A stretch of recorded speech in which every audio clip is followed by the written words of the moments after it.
Bakit may galit sa iyo kahit naman wala kang ginagawang masama sa iba? Bakit merong taong ayaw sa atin ngayong wala naman tayong kasalanan sa kanila? Ito po ang tandaan nyo.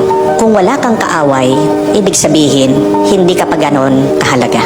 Kung walang natatakot sa iyo, ibig sabihin, hindi ka malakas at wala kang kapangyarihan. Kung hindi ka pinagchichismisan ng iba, ibig sabihin, hindi ka bukod tangi.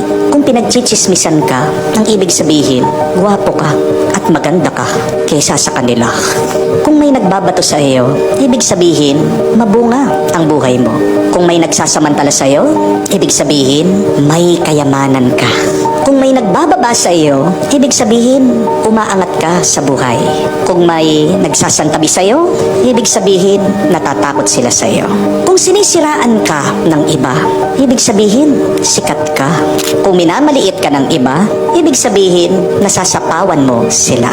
Hindi ka sisiraan ng isang tao kung sira ka na. Sinisiraan ka ng iba dahil may mabuti kang ginagawa. Kapag hinahanapan ka ng mali ng iba, ito ay dahil may tama kang ginagawa. Bakit may galit sa'yo kahit wala ka namang masamang ginagawa? Ito ay dahil may masama sa kanilang isip at puso. Kasi kung mabuti ang nasa isip at puso ng iba, ang makikita nila sa kanilang kapaligiran, sa lahat ng kanilang nakakasalamuha, ay mabuti.